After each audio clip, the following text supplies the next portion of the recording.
warahmatullahi wabarakatuh. Perkenalkan, nama saya Sesmita dengan NIM 2204020059 dari Prodi Perbankan Syariah.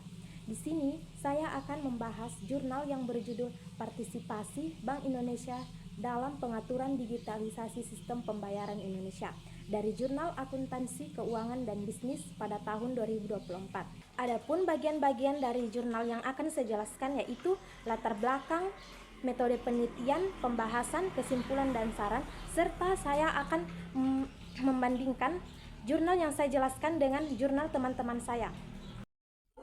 Langsung saja saya akan menjelaskan latar belakang dari jurnal, yaitu sistem pembayaran merupakan bagian penting dari infrastruktur keuangan yang mendukung kegiatan ekonomi. Dengan berkembangnya teknologi digital, inovasi seperti e-money dan dompet digital mendorong inklusi keuangan, namun juga menimbulkan risiko. Bank Indonesia melalui Blueprint Sistem Pembayaran Indonesia 2025 atau BSPI 2025 berupaya mengatur dan menjaga kelancaran sistem pembayaran di era digital. Selanjutnya, metode penelitian yang digunakan yaitu penelitian ini menggunakan metode yuridis normatif dengan pendekatan deskriptif analitis yang bertujuan untuk menganalisis pengaturan sistem pembayaran Indonesia oleh Bank Indonesia di era digital. Data penelitian diperoleh melalui studi kepustakaan terhadap bahan hukum primer seperti peraturan perundang-undangan dan kebijakan Bank Indonesia serta bahan hukum sekunder berupa literatur terkait. Analisis dilakukan secara kualitatif untuk memenuhi dan menjelaskan pengaturan sistem pembayaran berdasarkan kerangka hukum dan kebijakan yang berlaku.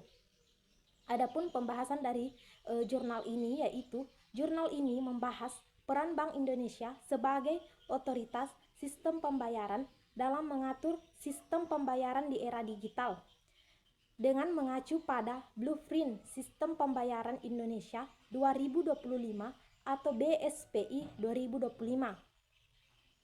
Dalam menjalankan tugasnya, Bank Indonesia berfokus pada 5 visi utama SPI 2025 yang mencakup integrasi ekonomi keuangan, digital nasional, digitalisasi perbankan, hubungan interkoneksi antara fintech dan perbankan, perlindungan konsumen, serta penguatan kepentingan nasional dalam ekonomi keuangan digital antar negara. Jurnal ini juga menjelaskan transformasi sistem pembayaran dari konvensional ke digital, termasuk pengenalan QRIS, SNAP, dan BIFAS yang dirancang untuk meningkatkan efisiensi keamanan dan inklusi keuangan. Teknologi seperti e-money, AVI, dan digital banking diakui berperan besar dalam mendorong transformasi ekonomi keuangan digital, namun juga membawa risiko seperti ancaman keamanan siber dan shadow banking. Melalui pendekatan kolaboratif, regulasi dan industri, Bank Indonesia terus mendukung inovasi teknologi sekaligus melakukan mitigasi risiko dengan penguatan regulasi, perlindungan konsumen, dan pengawasan sistem keuangan. Jurnal ini menyoroti pentingnya sinergi antara Bank Indonesia, pemerintah, fintech, dan sektor perbankan untuk mencapai target inklusi keuangan dan menciptakan ekosistem digital yang inklusif dan kompetitif, terutama untuk menjangkau masyarakat unbanked dan UMKM. Selain itu, pandemi COVID-19 diakui telah menjadi momentum akselerasi digitalisasi sistem pembayaran.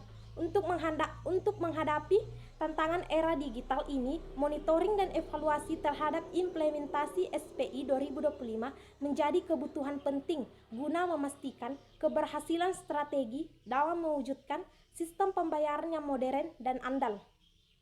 Bagian selanjutnya yaitu kesimpulan dan saran.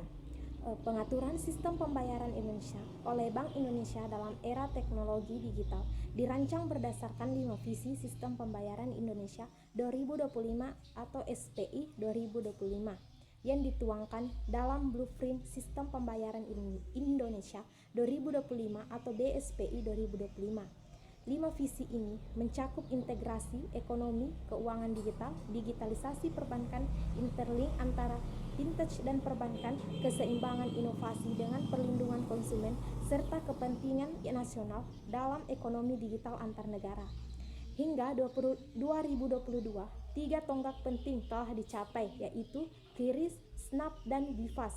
Langkah ini menunjukkan komitmen Bank Indonesia dalam membangun ekonomi keuangan digital yang terintegrasi dengan tetap menjaga stabilitas moneter, sistem keuangan, dan kelancaran sistem pembayaran.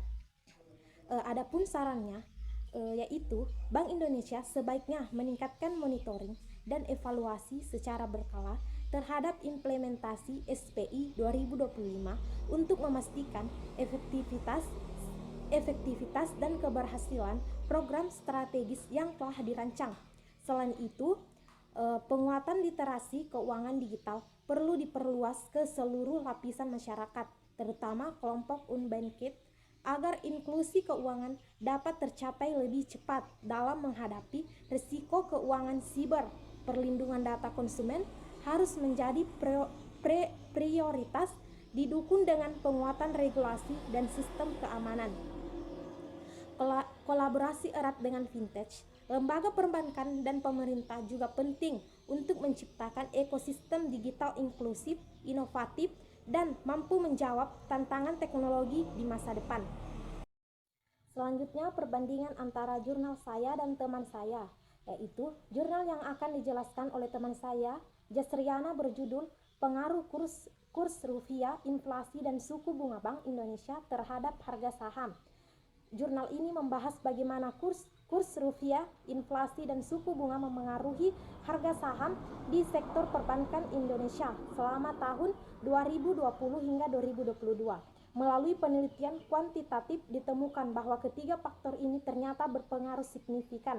Artinya, perubahan kurs rupiah, inflasi, atau suku bunga bisa langsung memengaruhi naik turunnya harga saham. Jadi, jurnal ini sangat berguna untuk investor yang ingin memahami bagaimana kondisi makroekonomi berdampak pada investasi saham mereka. Selanjutnya jurnal yang dijelaskan teman saya Wanda Lestari berjudul Kewenangan Bank Indonesia dalam Melakukan Fungsi Pengawasan. Jurnal ini fokus pada perbedaan kewenangan pengawasan bank dari Bank Indonesia ke Otoritas Jasa Keuangan atau OJK. Sesuai dengan Undang-Undang Nomor 21 Tahun 2011, jurnal ini menjelaskan bahwa OJK memiliki pendekatan pengawasan yang lebih independen dibandingkan Bank Indonesia. Sehingga diharapkan pengawasan perbankan menjadi lebih baik. Namun kolaborasi antara Bank Indonesia dan OJK tetap penting agar tidak ada tumpang tindih wewenang. Jurnal ini cocok untuk yang ingin memahami regulasi di sektor perbankan. Terakhir, yaitu jurnal yang saya jelaskan berjudul Partisipasi Bank Indonesia dalam Pengaturan Digitalisasi Sistem Pembayaran. Di era digital ini, sistem pembayaran di Indonesia mengalami perubahan besar. Contohnya, uang tunai mulai digantikan dengan uang elektronik seperti e-money. Jurnal ini menyoroti bagaimana Bank Indonesia mengatur sistem pembayaran digital untuk mendukung inklusi keuangan sekaligus mengelola risiko. Jurnal ini sangat relevan untuk memahami peran teknologi dalam mempermudah transaksi sehari-hari. Jadi